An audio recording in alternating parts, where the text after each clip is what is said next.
Hi friends, இன்னைக்கு நாம traditional Goa sweet சென்னா dose எப்படி பண்றதுன்னு பார்க்க போறோம். வாங்க வீடியோக்குள்ள போகலாம். சப்ஸ்கிரைப் பண்ணாதவங்க இந்த ரெட் கலர் சப்ஸ்கிரைப் பட்டனை பிரஸ் பண்ணிட்டு பக்கத்துல இருக்க பெல் ஐகானையும் கிளிக் பண்ணிடுங்க. அப்போதான் நான் போடுற வீடியோஸ் உங்களை தவறாம வந்து சேரும். Welcome to masala treat. 1.5 cup கடலைப்பருப்பை ஒரு பவுல்ல போட்டுட்டு அது கூட 3 கிளாஸ் அளவுக்கு தண்ணி ஊத்தி இத ஒரு 5 to 6 மணி நேரத்துக்கு மூடி போட்டு நல்லா ஊற வச்சிடலாம். இப்போ இது 6 மணி நேரம் ஆயிடுச்சு. இத ஓபன் பண்ணிட்டு இத தண்ணியை வடிகட்டிட்டு நம்ம பிரஷர் குக்கருக்கு மாத்திடலாம். இப்போ இது கூட 3 கிளாஸ் தண்ணி ஊத்திக்கலாம். பிரஷர் குக்கர் மூடி போட்டு மேல விசில் போட்டு ஒரு 3 விசிலுக்கு இதை வேக விட்டு ஓபன் பண்ணிக்கலாம். இப்போ இது நல்லா ஆற விடுங்க. அது ஆறுற டைம்ல நம்ம எந்த பாத்திரத்துல கடைசியா இந்த ஸ்வீட்டை செட் பண்ண போறோமோ அந்த பாத்திரத்துல ஒரு கொஞ்சமா நெய் தடவி நல்லா கிரீஸ் பண்ணி எடுத்துக்கோங்க.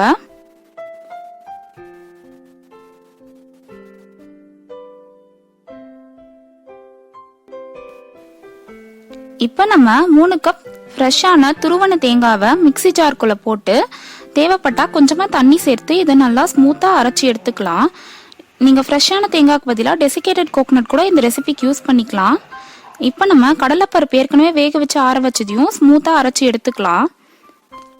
இப்போ கடாயில நம்ம அரைச்சி வச்சிருந்த கடலைப்பருப்பு பேஸ்ட்டை உள்ள சேர்த்துக்கலாம். இது கூட தேங்காய் பேஸ்டையும் உள்ள சேர்த்துக்கலாம். இனிப்புக்காக 3 கப் அளவுக்கு சர்க்கரை சேர்த்துக்கலாம். உங்களுக்கு ஒரு வேளை இனிப்பு அதிகமா வேணும்னா 3.5 கப் அளவுக்கு சர்க்கரை சேர்த்துக்கோங்க, சரியா இருக்கும். இது எல்லாத்தையும் நல்லா கலரி விட்டுக்கோங்க. லோ மீடியம் ஃப்ளேம்ல வச்சு கைவிடாம இதை கலரிக்கிட்டே இருக்கணும். அப்போதான் அடி பிடிக்காம இந்த ரெசிபி நல்லா வரும். நமக்கு இதை செய்யறதுக்கு நமக்கு ரொம்ப நெய் எதுவுமே தேவைப்படாது. கடைசியா 1 ஸ்பூன் சேர்த்தா போதும். அதுவும் ஆப்ஷனல் தான். உங்களுக்கு தேவையில்லைன்னா அந்த நெய் கூட சேர்க்க தேவையில்லை. ரொம்ப ரொம்ப ஹெல்த்தியான இந்த சன்னா டோஸ் ரெசிபியை நீங்க உங்க வீட்டில் செஞ்சு பாருங்க. இது 7 to 10 நாள் வரைக்கும் கெடாம நல்லா இருக்கும். இப்ப சர்க்கரை நல்லா கரைஞ்சி வந்துடுச்சு. இந்த ஸ்டேஜ்ல நம்ம 1/4 ஸ்பூன் உப்பு சேர்த்துக்கலாம். நம்மளோட சர்க்கரையை தூக்கி கொடுக்கும், அதுக்காக தான் உப்பு சேர்த்திருக்கோம். இது இப்ப கொதிக்க ஆரம்பிச்சிடுச்சு. லோ ஃப்ளேம்ல வச்சு கலரிக்கிட்டே இருங்க. இப்ப பாருங்க, இது கொஞ்ச நேரம் கழிச்சு இந்த அளவு திக்கா இருக்கு.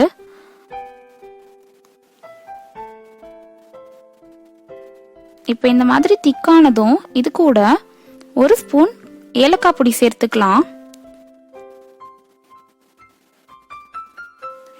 இதை நல்லா கலரி விட்டுக்கிட்டே இருங்க, கைவிடாம கலரணும். இப்போ இது நல்லா திக்காயிடுச்சு. 1 ஸ்பூன் நெய் சேர்த்துக்கலாம். நெய் ஆப்ஷனல் தான், வாசனைக்காக சேர்த்துருக்கேன். இப்போ இது பாருங்க, சைட்ல பேன்ல இருந்து ஒட்டாம வருது பாருங்க. இந்த மாதிரி ஒட்டாம வந்துச்சுன்னா நமக்கு ரெடி ஆயிடுச்சுன்னு அர்த்தம். செக் பண்றதுக்காக கொஞ்சமா எடுத்து நம்ம இப்படி இந்த கரண்டில திருப்பி பார்த்தா கரண்டில இருந்து கீழே விழக்கூடாது. அதுலயே ஒட்டிருக்கு பாருங்க. இதுதான் கரெக்டான பதம்.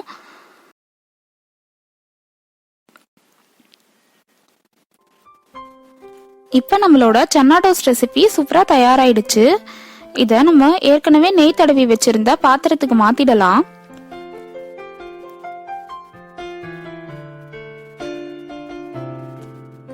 இப்போ இதை நம்ம நெய் தடவன ஸ்பூன் வச்சு லெவல் பண்ணிக்கலாம். அப்போ நமக்கு ஒட்டாம ஈஸியா லெவல் பண்ண வரும்.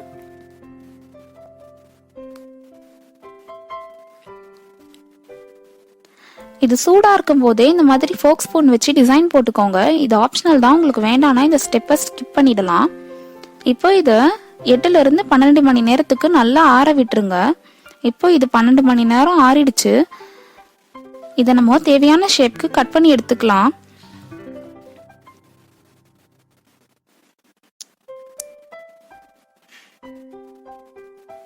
பாருங்க எவ்வளவு சூப்பரா வந்திருக்கு. இந்த ஹெல்த்தியான சன்னா டோஸ் ரெசிபியை நீங்களும் உங்க வீட்டில் செஞ்சு பார்த்து உங்க ஃபீட்பேக்ஸை கமெண்ட் செக்ஷன்ல போடுங்க. நம்ம சேனல்ல நிறைய first time on YouTube videos போட்டுட்டு இருக்கேன். அதோட லிங்கை கீழே டிஸ்கிரிப்ஷன்ல கொடுத்துருக்கேன். வேணுன்றவங்க செக் பண்ணிக்கோங்க.